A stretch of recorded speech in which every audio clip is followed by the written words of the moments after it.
encontro, pelo pastor James, fora lido um texto no livro de Lucas, e como Lucas falou aqui hoje pela manhã, todos os textos ministrados foram no livro de Lucas, e agora à noite o pastor tomou por texto base o livro de Lucas, em que reporta o filho pródigo, o filho que saiu da casa do pai, e então, depois de algum tempo, ele retorna para a casa do pai.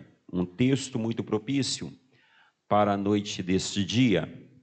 Confesso que eu quis trazer uma ministração baseada neste texto, porém o Espírito Santo conduziu ao meu coração a outro texto, porém falaremos do filho pródigo ao final desta mensagem. Eu quero que você abra a sua Bíblia no livro de Gênesis, o capítulo 25. Nós iremos ler dos versículos 29 ao 34. Eu quero chamar a atenção de todos os irmãos, de toda a igreja que nesta noite, que fiquem atentos à palavra do Senhor, pois Deus tem uma palavra para o seu coração. E em especial a você que nos visita, você que por algum motivo se afastou da casa do Pai, eis aqui uma noite propícia para o reencontro, para o retorno do local onde não deveríamos nos afastar. Gênesis 25, a partir do versículo 29, se você não tem, acompanhe na tela, vai dizer: E Jacó cozera um guisado, e veio Esaú do campo, e estava ele cansado. E disse Esaú a Jacó: Deixa-me, peço-te, comer deste guisado vermelho, porque estou cansado. Por isso se chamou o seu nome de Edom.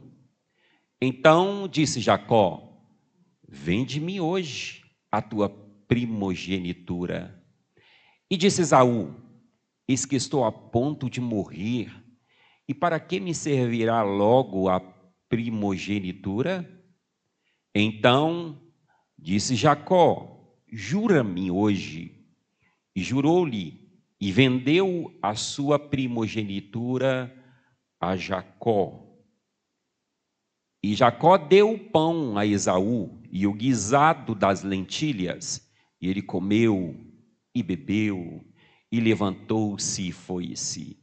Assim desprezou Esaú a sua primogenitura. E Jacó deu o pão, o versículo subsequente, sim, finaliza aqui. Queridos, nesta noite eu gostaria de um raciocínio, uma reflexão da palavra do Senhor, baseada neste texto de Jacó e Esaú, Esaú e Jacó, filhos de Isaque. Eu creio que todos em algum tempo da vida já ouviram a respeito deste texto da palavra do Senhor, já ouviu mensagens que foram ministradas, estudos, pregações, e conhece a história de Esaú e Jacó, filhos de Isaque, filho de Rebeca, uma mulher estéril, em que o seu marido ora por ela, e ela então concebeu, e dentro do seu ventre esses filhos guerreavam entre si. Ela ora ao Senhor perguntando: por quê? O que há? E Deus responde a Rebeca: há duas nações no seu ventre, Rebeca. O mais novo servirá o mais velho. E dentre a história vai dizer que, chegada a época de dar à luz, confirmou-se que havia gêmeos no ventre de Rebeca. Ademais, naquela época não se tinha ultrassom para que visse os filhos no ventre. E quando então nascem, confirma-se que havia 2 gêmeos, ou gêmeos, no ventre de Rebeca. E a Bíblia diz que nasceu primeiro, ele era ruivo, peludo, e logo após, Jacó, segurando ao calcanhar de Esaú. O segundo filho nasce segurando o calcanhar do primeiro filho, que o primeiro recebeu o nome de Esaú e o segundo, Jacó. Esaú era o predileto, era o preferido do pai, Isaque. Esaú era um homem do campo, homem de caça, gostava de caça, e ele então alcançou o gosto do pai. Já Jacó era homem de tendas, gostava de ficar em casa e era habilidoso nos fazeres de comidas, vamos dizer assim, saborosas, gostosas, e alcançou a preferência da mãe. E a palavra vai dizer que um certo dia Esaú sai para caçar e ele chega, é o texto que nós lemos, quando ele chega ao versículo 29, Esaú chega do campo, Jacó está preparando um ensopado, quando Esaú então lhe pede um pouco daquilo que ele estava fazendo. Vamos a uma introdução desta palavra. Nós estamos vivendo em um tempo onde tudo é imediato. Tudo nós estamos em busca de um resultado, de uma resposta imediata. Me permita parafrasear uma realidade de todos nós. Se você clicar no áudio do telefone, no WhatsApp, e ele demorar mais de 30 segundos, certamente você vai dizer, esse telefone já está ruim, está ultrapassado, ele demora muito para baixar os arquivos e eu preciso de comprar outro. A Apple já lançou o 17, eu já estou pensando no 18, porque eu estou precisando de um telefone mais rápido, porque ele é ruim. Isso é uma grande realidade da sociedade atual. Nós estamos em busca de respostas rápidas, soluções rápidas, conquistas rápidas. E por causa disso, muitos de nós estamos abrindo mão, vou repetir, muitos estamos abrindo mão de promessas eternas por satisfações momentâneas. Vou repetir, muitos de nós estamos abrindo mão de promessas eternas por satisfações momentâneas. Cuidado, atine para isso.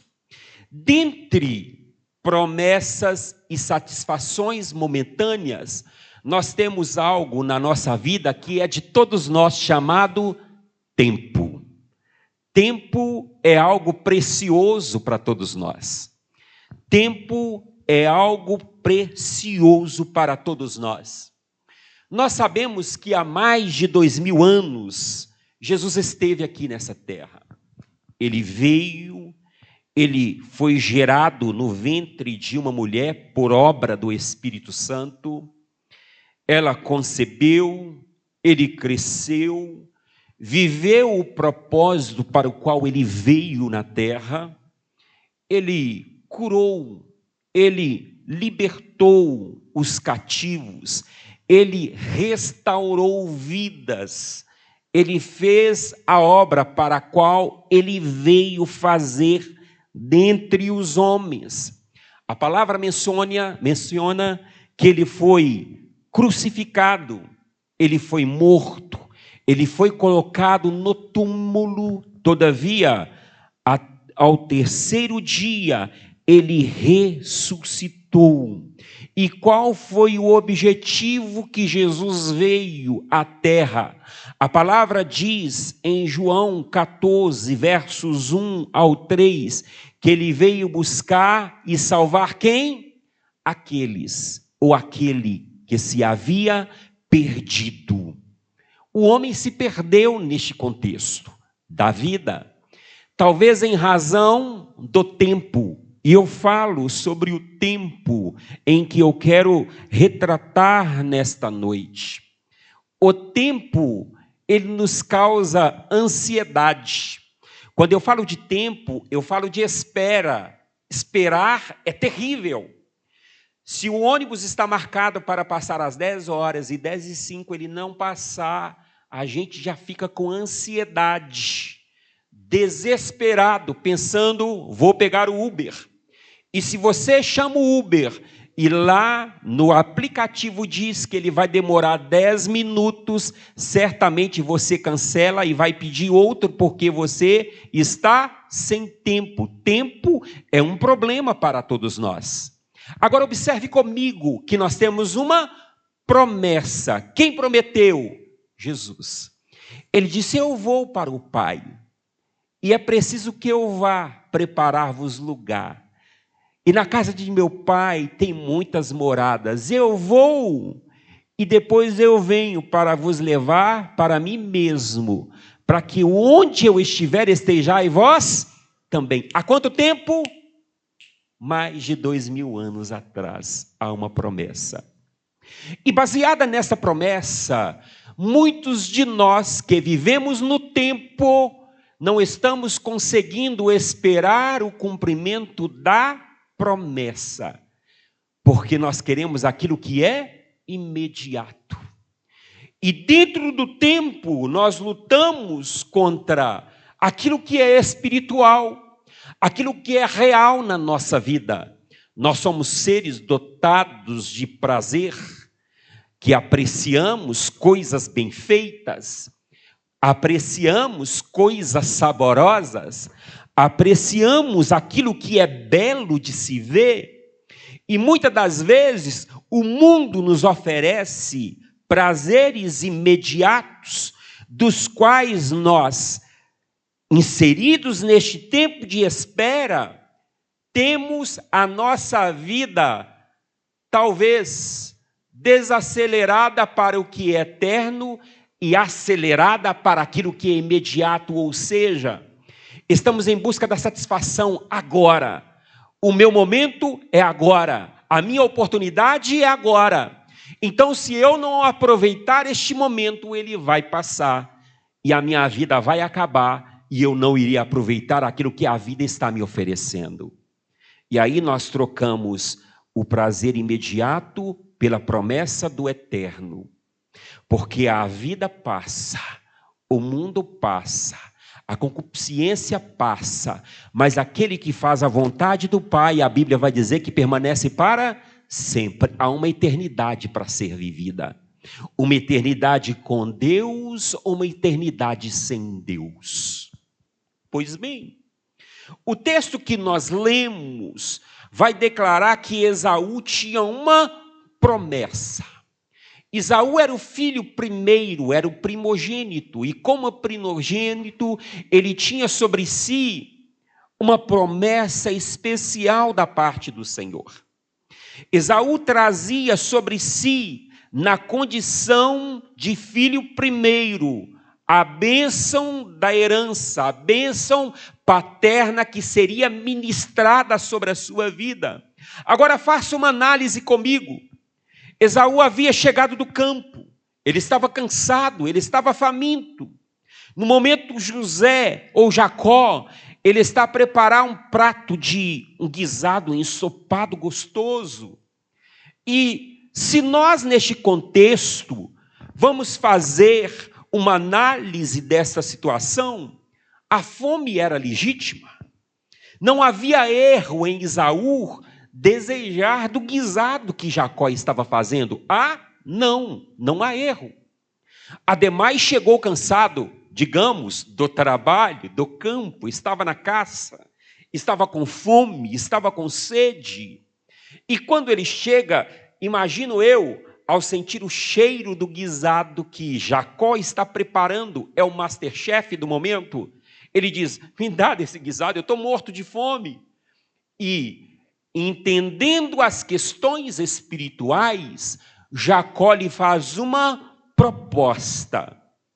A questão de Esaú e Jacó, e em especial Jacó, não está na situação de comer o guisado que estava sendo preparado por Jacó.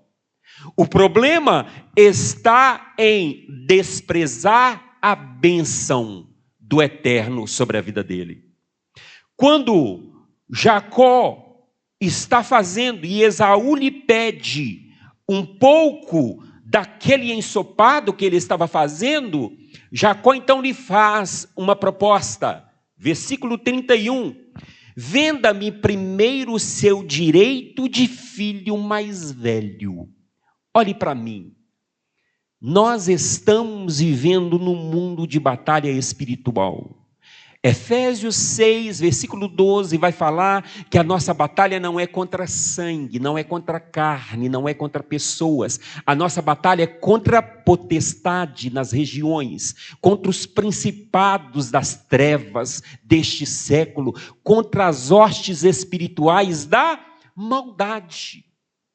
E neste contexto, nós temos um Jacó na nossa vida, que está a todo tempo fazendo propostas a fim de que troquemos aquilo que é eterno pelo que é do momento. É o prazer do momento, é o sucesso do momento, é a satisfação do momento, é a alegria do momento, é o poder financeiro, aquisitivo, poder em que você estará em evidência, é o sucesso do momento que você poderá ter.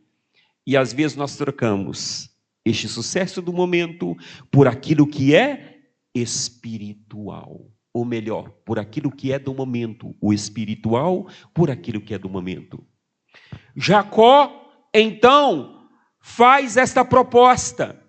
E Esaú, desprezando totalmente aquilo que era espiritual, lhe diz: de que me serve agora o direito de primogenitura, estando eu faminto, quase a morrer de fome? Toma esse negócio de primogenitura para você e me dê do ensopado. É como se nós disséssemos no atual tempo: que me vale a promessa de Deus, do Senhor Jesus, de que um dia vai voltar, se eu preciso de estar em evidência, se eu preciso de primeiro investir nisso ou naquilo, se eu preciso primeiro de investir na minha vida, depois eu cuido do espiritual. Engana-se. A palavra diz em Tiago que a vida do homem é como vapor de fumaça. A nossa vida é como a erva do campo.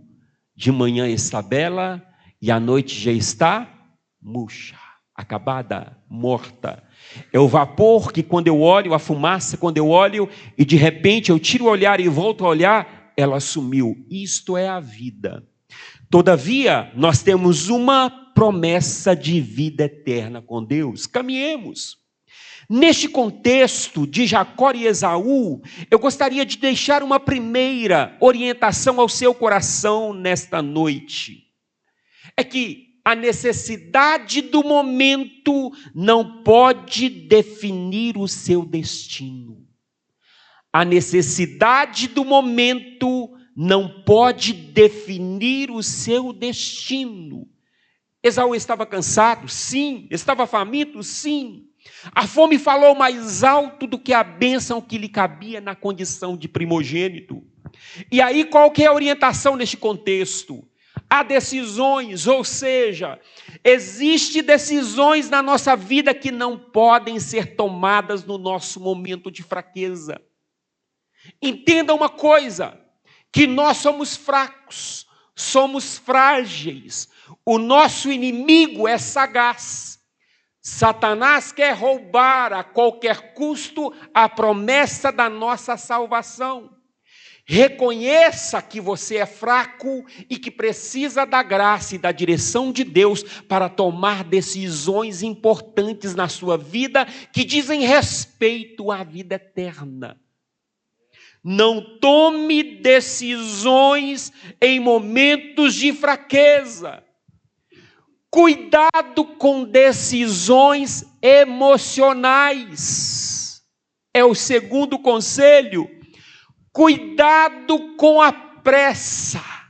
A pressa pode fazer você perder a bênção. Aliás, a doutrinadora lá de casa, Maria Silva, minha mãe, tinha um ditado que às vezes muitos aqui conhecem: quem não sabe assar, come cru.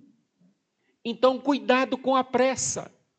Nós precisamos de entender que Deus não trabalha no meu tempo.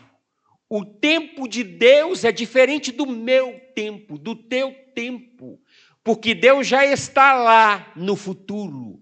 Deus já é o futuro. A Bíblia diz, Salmo 138, que antes que haja em mim a palavra, o Senhor já tem a resposta. Esse é o nosso Deus. A sua necessidade de hoje não pode destruir o seu amanhã. A sua necessidade de hoje não pode destruir o seu amanhã. E talvez você me diga: mas eu senti no coração. Eu estou sentindo no coração. Projeta Jeremias 17:9. A Bíblia vai nos dizer que o coração é enganoso, mais do que todas as coisas, e perverso. Quem o conhecerá? O versículo 10 vai dizer, prossiga: eu, o Senhor, esquadrinho, ou seja, eu leio o coração, eu provo os pensamentos, e isso para dar a cada um segundo os seus caminhos e segundo o fruto das suas ações. Prossiga. Então observe uma coisa, que o seu coração é enganoso. Não tome decisões do que diz respeito à eternidade pautado no seu coração, porque certamente você pode tomar decisões erradas. E aí ele vai dizer, o versículo 11: como a perdiz que ajunta os ovos, que não choca, assim é aquele que junta riquezas, mas não retamente. No meio dos seus dias as deixará, e no seu fim se fará um insensato.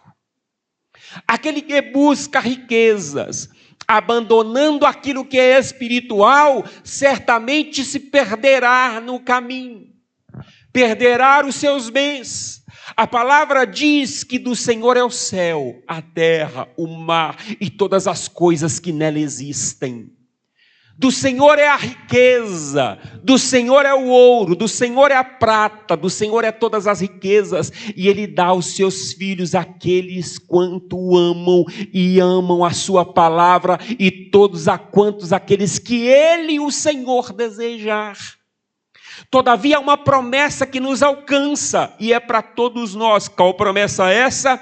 A promessa da salvação, que é para todos aqueles que amam ao Senhor.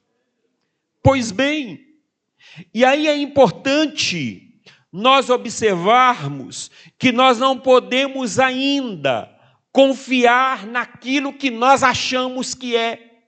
Nós precisamos de entender que no curso da nossa vida, nós precisamos aprender a depender do Senhor. No mesmo livro de Jeremias, no capítulo 17, o versículo 5, a palavra vai dizer que maldito é o homem que confia no homem e faz da sua carne o seu braço. E olha aí, e aparta o seu coração do Senhor. E isto é para nós, é para hoje, é para os nossos dias, porque aquele homem que afasta o seu coração do Senhor, a palavra vai dizer no versículo 6, que ele vai ser como um arbusto do deserto. Ele não sentirá quando vem o bem, antes ele vai morar nos lugares secos e desertos, na terra salgada e inabitável. Deixa eu perguntar para você, quem de nós, hoje, deixaríamos o nosso lar, o nosso bairro, a nossa cidade, e optaria por morar no deserto? nos lugares secos do deserto, nas terras salgadas e inabitáveis, certamente nenhum de nós animaria a uma decisão dessa. Mas você quer ver? Quem de nós prontamente animaria se alguém lhe dissesse: olha, estamos recrutando pessoas para morar em terra próspera, muito ouro, muito diamante. Você cava 1 metro e acha ouro à riveria, diamante à riveria, vai mudar a sua vida. A fila rapidamente seria grande. E a proposta é: vamos mudar de vida. É assim, o homem que não, ou que afasta o coração do Senhor, ele vai viver em lugares áridos. Todavia, a palavra do Senhor vai falar no versículo 7, que bendito é o homem, é o varão que confia no Senhor e cuja esperança é o Senhor. E aí eu te pergunto: bendito é o homem que confia no Senhor. Qual que é o resultado da vida deste homem que confia no Senhor? O versículo subsequente, a palavra vai dizer que ele será como árvore plantada junto a ribeiros de águas, que estende as suas raízes para o ribeiro, e não receia quando vem o calor, mas a sua folha fica verde. No ano de sequidão, não se fadiga, nem deixa de dar fruto. Este é o resultado do homem que confia no Senhor. Deixa eu te dizer, não é confiar por palavras, não é confiar por declarações, é confiar em atitudes. Eu confio, eu vivo, eu me entrego, eu caminho junto com Ele, eu defendo a palavra dEle, eu defendo o nome dEle, eu sirvo a Ele, eu adoro a Ele, eu amo a Ele, Ele está comigo e eu amo estar com Ele. É isso que a palavra está dizendo quando o varão que confia no Senhor, que ama o Senhor. Mas vamos lá. O inimigo sempre oferecerá algo imediato para roubar aquilo que é eterno. Voltando ao texto de Gênesis 25. O inimigo sempre oferecerá algo imediato para roubar o que é eterno.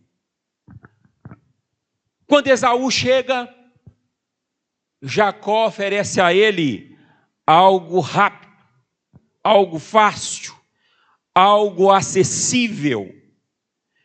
Observe uma coisa: o inimigo nunca vai destacar, o inimigo nunca vai colocar em evidência o valor daquilo que você está perdendo. Aqui, peça a Deus discernimento, a fim de que você compreenda e entenda que Satanás sempre vai oferecer aquilo que lhe é prazeroso aos olhos, que é atrativo para o momento, mas ele nunca vai demonstrar o valor daquilo que você está perdendo. E o conselho que eu te dou nessa noite é: não troque santidade por prazer. Não troque propósito por conforto. Vou repetir. Não troque santidade por prazer. Santificação é princípio de sabedoria. Santificação é princípio de sabedoria. Segundo, não troque propósito por conforto. Está doendo? É difícil? É doloroso o caminho? Todavia você tem um propósito. Nem sempre conforto é sinal de bênção. Na dificuldade, Deus está com você. Na batalha, Deus está com você. Deus manifestará a sua graça e a sua presença se você permanecer firme no propósito. Segundo ponto, ou terceiro ponto, eu digo: não troque promessa por alívio momentâneo. Você tem uma promessa de Deus. Você, em algum tempo, recebeu a promessa do Senhor na sua vida. E, às vezes, a promessa nos causa dor, nos causa, talvez, constrangimento, lamentos na alma, angústia na alma. E, às vezes, nós estamos em busca de um alívio. Foi o que Esaú fez. O versículo 25, o versículo 32 do capítulo 25, ele busca esse alívio momentâneo para a sua vida. Ele está dizendo: estou quase morrendo de fome, de que me vale esse direito? Isso não tem valor para mim, para um momento, mas tem uma eternidade. Não troque a promessa por alívio momentâneo. Nem tudo que é urgente é importante. Nem tudo que é urgente é importante. A fome era urgente? Sim, era urgente. Mas era importante se comparado com a promessa? Não. A vida é importante? Sim, a vida é importante. Até que a adversidade dolorosa chegue à nossa porta. E reflita comigo sobre isso. A vida é importante, sim, até que a adversidade dolorosa chegue à nossa porta e nós que não queremos morrer, concordamos que a morte é melhor. Acompanhe o raciocínio comigo. O meu pai tinha 80 anos quando ele faleceu. Ele sentiu uma dor no peito, foi levado para o hospital, ficou internado há algum tempo, e todos os dias nós íamos ali visitá-lo, minha mãe ficava com ele, aos finais de semana eu ficava com meu pai, até que certo dia ele deitado no leito, eu olhei para ele, entubado, todo deformado já de tanto tomar remédios na veia, o corpo todo querendo já machucar. E um dia eu cheguei ao hospital para pegar a minha mãe e disse a ela: e o pai, como está? E ela disse: do mesmo jeito. Aquele dia foi um dia de angústia para mim. Eu me lembro que eu queria chegar na minha casa e o trânsito em BH estava travado. Um percurso que eu faria, talvez em 40 minutos, nós gastamos mais de 2 horas. E eu queria chorar, mas eu não podia chorar porque eu estava com ela e eu não queria ver que eu estava querendo chorar ou chorando. E eu vim suspirando até que eu cheguei em casa. E eu conversei com a minha mãe depois. Disse: mãe, nós precisamos de concordar com a vontade do Senhor. Às vezes, o pai precisa de descansar, é a vontade do Senhor. Não vamos ficar prendendo, pedindo de Jesus: cure ele, restaure ele. Deixe que o Senhor faça a vontade dele. É um até breve, daqui a pouco nós o veremos, ele vai estar com o Senhor, serviu o Senhor durante o seu tempo todo de vida, viu os filhos crescer, viu os netos, já viu bisnetos e agora é hora de descansar. Vamos liberar ele para o Senhor, permita, vamos fazer isso. Oramos, choramos e o Senhor levou o meu pai. Neste final de semana, nós estivemos em um velório e, por incrível que pareça, às vezes nós imaginamos que as pessoas vão estar todas derretidas em lágrimas. Era uma mãe com apenas 2 filhos e o seu marido. E é interessante que quando você chega ao local, ninguém quer que morre. E quando nós chegamos ao local, conversamos com um, demos os sentimentos e dissemos: e aí? E eles disseram: foi o melhor para ela. Ela descansou, estava sofrendo muito, foi muito bom. Agora ela está descansando, porque estava sofrendo, tomando medicamentos, e não havia reações, não havia nada em que pudesse ser feito para que o quadro revertesse, e agora descansou. Analise comigo, a vida é importante, até que a dor bata a sua porta e você mesmo concorde que a morte é melhor. Porém, Hebreus 9:27 projete para mim A palavra vai dizer que assim como o homem está ordenado morrer uma vez só, vindo depois disso o juízo. 28, prossiga, vai dizer, assim também Cristo, oferecendo-se em sacrifício, uma vez para tirar os pecados de muitos, aparecerá outra vez sem pecado, para quem? Aos que esperam para a sua salvação. Eu te pergunto, como está a sua vida diante do Senhor? Será que não está no momento de tomar a decisão da sua vida e não desprezar aquilo que é eterno em detrimento daquilo que é do momento? Da satisfação pessoal, do prazer momentâneo? Você vai perder uma eternidade toda, viver uma eternidade toda sem Deus, em detrimento de algo que é satisfatório ou momentâneo.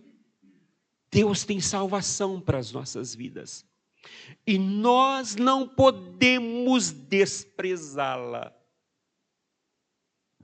em razão de um capricho ou de um desejo pessoal. Terceiro ponto: quem não valoriza a promessa perde o direito sobre ela. Quem não valoriza a promessa perde o direito sobre ela.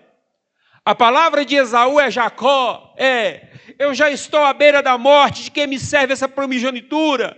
Não era apenas uma brincadeira de irmãos que estava acontecendo, em que Jacó faz Esaú a proposta: eu te dou, mas me venda a sua primogenitura. Satanás está fazendo proposta todos os dias: eu te dou riquezas, mas aqui, esteja mais perto de mim, abandone a igreja, abandone a oração, abandone a palavra, abandone a santidade,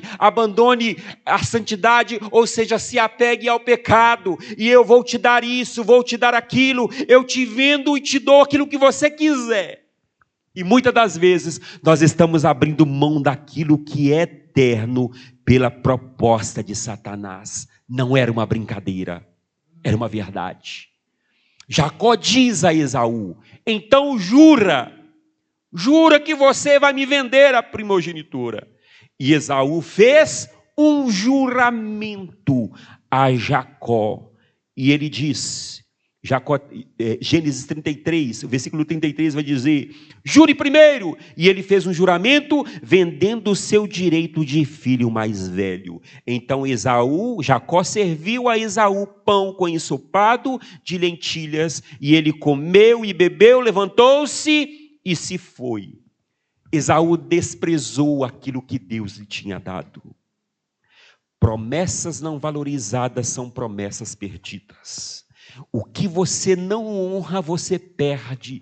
Deus não entrega tesouros a quem não reconhece o valor. Deus não entrega tesouros a quem não reconhece valor. O que você não honra, você perde.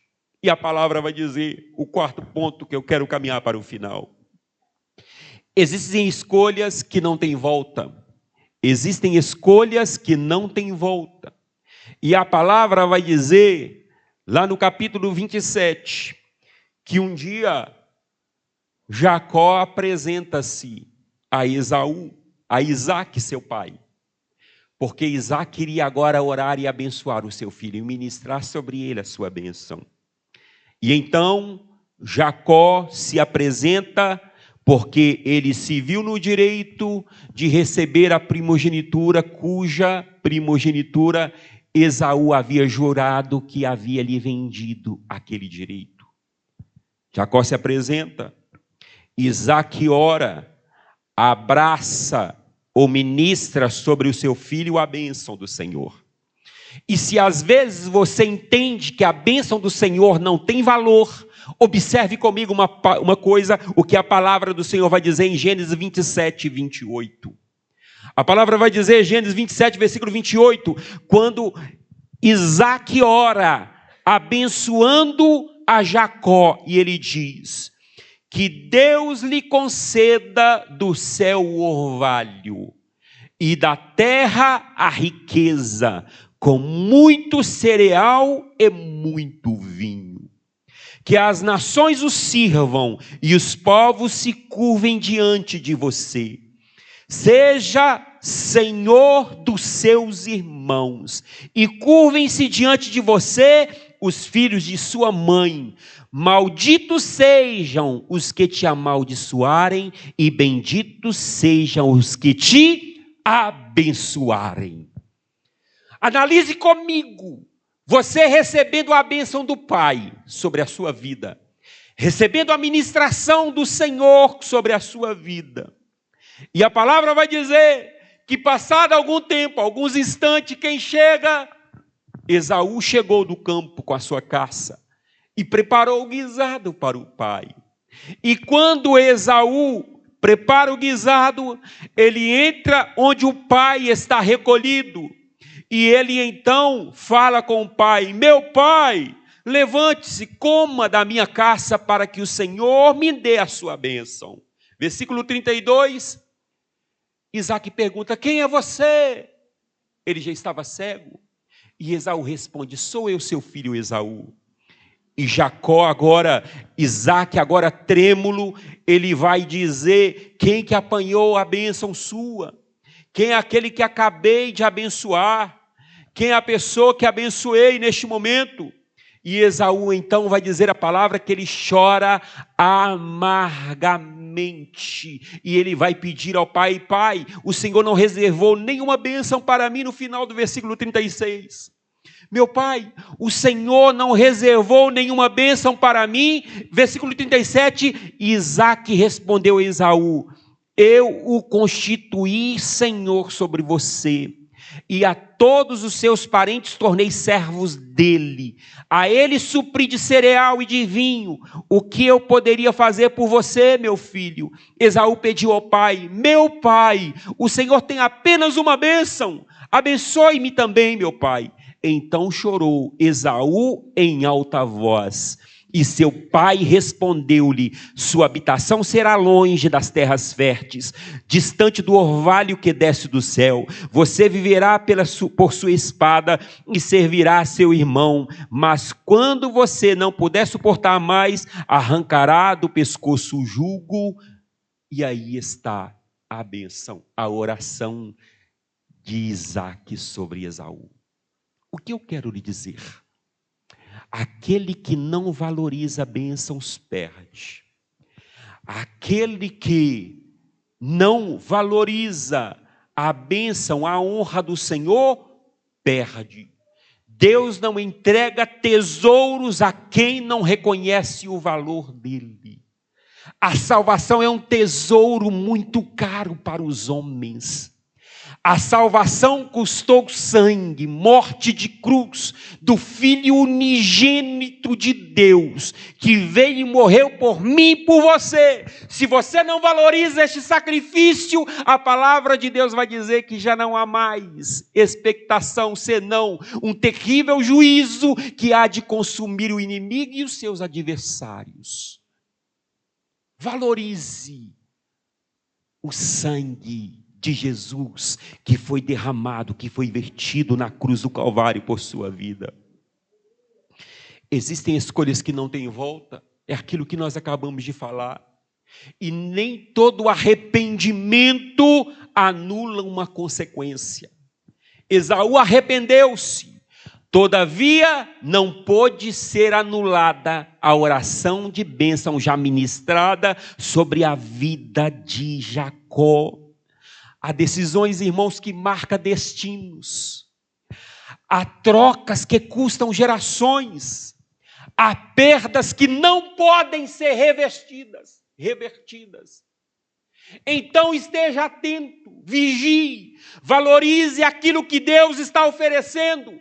Porque quando a trombeta tocar, não adianta chorar. Quando Jesus voltar para buscar o seu povo, não vai adiantar clamar por misericórdia. A porta da salvação está aberta, porém as decisões precisam ser tomadas hoje, porque hoje é presente e amanhã não existe. E o passado você não muda. Mas hoje você pode mudar a história da sua vida se você decidir-se por Jesus. Cuidado com aquilo que você negocia. Não negocie a sua salvação. Não negocie o sacrifício de Jesus. Não negocie a vida eterna com o Senhor. A Bíblia fala em Mateus 25, dos versículos 1 ao 13. Ela vai registrar a parábola das 10 virgens. 5 virgens eram prudentes. 5 virgens eram loucas. E a palavra vai dizer que havia uma diferença nelas. É que algumas tinham azeite, outras não tinham.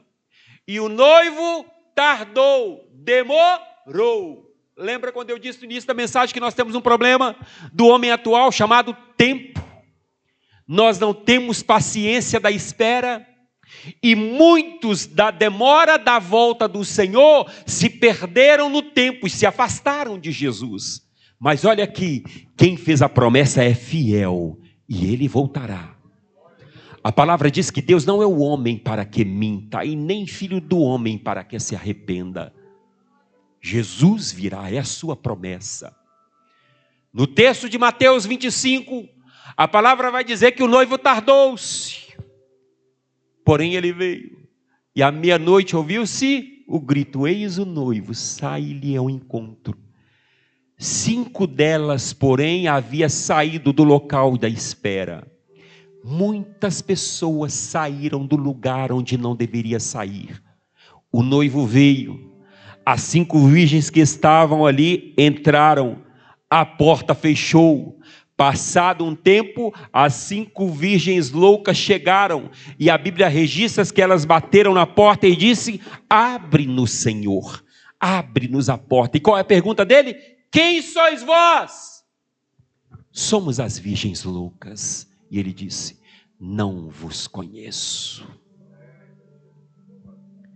Será muito doloroso para nós, que ouvimos a respeito da salvação, ouvimos falar de Jesus, ouvimos falar de que é ser crente, o que é servir a Deus, por que abster-se das concupiscências do mundo, e ainda assim não abraçarmos este evangelho, e um dia ouvirmos do Senhor: não vos conheço. Apartai-vos de mim, vós que praticais a iniquidade. Deus tem uma promessa para nós.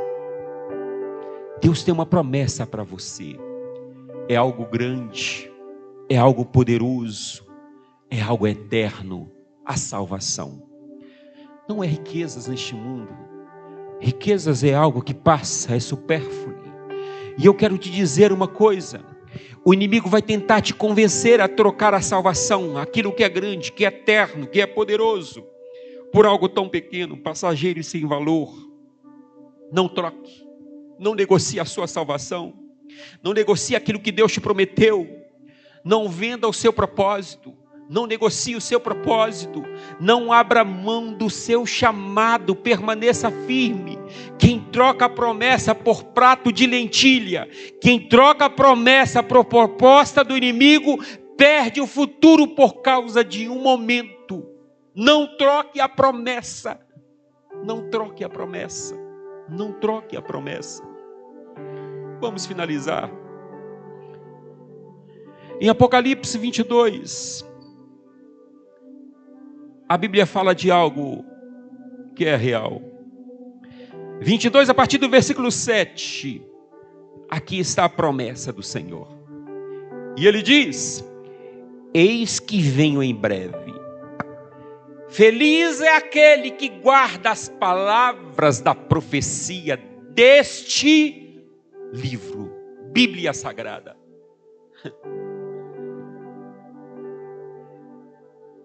Eis que venho em breve, feliz é aquele que guarda as palavras da profecia deste livro. Versículo 10. Então me disse: não seles a palavra da profecia deste livro, pois o tempo está próximo. 11. continue o injusto, ou quem é injusto, faça injustiça ainda. E quem está sujo, suje-se ainda. E quem é justo, faça justiça ainda. E quem é santo, seja santificado ainda. Eis que venho em breve, a minha recompensa está comigo, e eu retribuirei a cada um segundo as suas obras. Olha aqui. Eis que cedo venho. Volte para 12. A minha recompensa está comigo e eu retribuirei a cada um de acordo com aquilo que fez. O que você tem feito? Será que você tem agido como Esaú? E está trocando a sua salvação por prazeres do momento? Por coisas da vida? E a Bíblia continua. Eu sou o Alfa e o Ômega, o primeiro e o último, o princípio e fim. Felizes os que lavam as suas vestes, e assim têm o direito à árvore da vida e podem entrar na cidade pelas portas.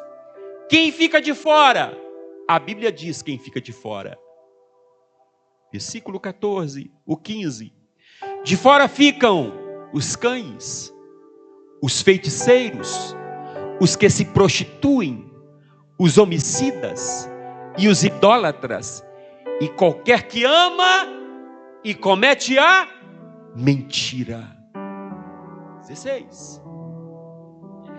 Eu, Jesus, enviei o meu anjo para dar a vocês este testemunho concernente às igrejas. Eu sou a raiz de Davi, o descendente de Davi, a resplandecente estrela da manhã. E há um convite de Deus para todos nós indistintamente. E ele diz, e o Espírito e a esposa dizem, vem. E o Espírito e a esposa, eu poderia conjecturar e dizer, e o Espírito e a igreja dizem, vem. E quem ouve, diga, vem. E quem tem sede, venha. E quem quiser, tome de graça da água da vida. É um convite do Senhor. Ele fala quem vai, ele fala quem fica. E que cidade maravilhosa é esta, que vai entrar na cidade pelas portas. João, ele descreve a cidade no capítulo 21 de Apocalipse. E a cidade, ele vai dizer, então vi novos céus e nova terra, pois o primeiro céu e a primeira terra tinham passados e o mar já não existia. Vi a cidade santa, a nova Jerusalém, que descia dos céus da parte de Deus, preparada como uma noiva adornada para o seu esposo. Ouvi uma forte voz que vinha do trono e dizia, agora o tabernáculo de Deus está com os homens, com os quais ele viverá. Eles serão seus povos, o próprio Deus estará com eles e será o seu Deus. Versículo 4 do capítulo 21 de Apocalipse. Ele enxugará dos seus olhos toda lágrima. Não haverá mais morte, nem tristeza, nem choro, nem dor, pois a antiga ordem já passou. E aquele que estava sentado no trono disse, estou fazendo nova todas as coisas. Acrescentou, escreva isto, pois estas palavras são verdadeiras e dignas de confiança. Disse-me ainda, está feito, eu sou o Alfa, o Ômega, o princípio e fim. A quem tiver sede, darei de beber gratuitamente da fonte da água da vida. O vencedor herdará tudo isso, e eu serei seu Deus, e ele será o meu filho. O versículo 8, mas aos covardes, aos incrédulos, aos depravados, aos assassinos, os que cometem imoralidade sexual, os que praticam feitiçaria, os idólatras e todos os mentirosos, o lugar deles será no lago de fogo que arde com enxofre. Esta é a segunda morte. O que é isso? Palavra de Deus. Quem vai para lá? Aqueles que desprezam a salvação do Senhor. Aqueles que agem como Esaú. Não faça. Não haja como Esaú. Nós precisamos de tomar decisões na nossa vida hoje. Nós precisamos de decidir por Cristo hoje. Paulo, quando escreve a sua carta ao 1 Coríntios, no capítulo 2, versículo 9, ele vai dizer que aquilo que os olhos não viram, o ouvido não ouviu, e não subiu ao coração do homem, são as coisas que Deus preparou para aqueles que o amam. Ame ao Senhor, entregue ao Senhor a sua vida. Olha aqui, você é precioso demais para Jesus. Ele morreu por você. Deus entregou o seu Filho unigênito por você. E você não pode trocar essa tão grandiosa salvação pelos prazeres da vida que são momentâneos. A morte vai chegar. E alguém vai girar antes a morte do que deixar ele viver. Porém, como estará o seu coração? Essa noite é noite de reencontro. E eu quero convidar você nesta noite a renovar a aliança com o Senhor. A aliança perdida, o coração que se afastou de Deus, o Senhor te convida nesta noite a reencontrar com Ele. Ele quer abraçar você, Ele quer abraçar a sua vida, Ele quer te oferecer o céu. Vem para Jesus esta noite, vem para Jesus esta noite. A palavra diz que aquele que me confessar diante dos homens, eu confessarei diante do meu Pai que está no céu.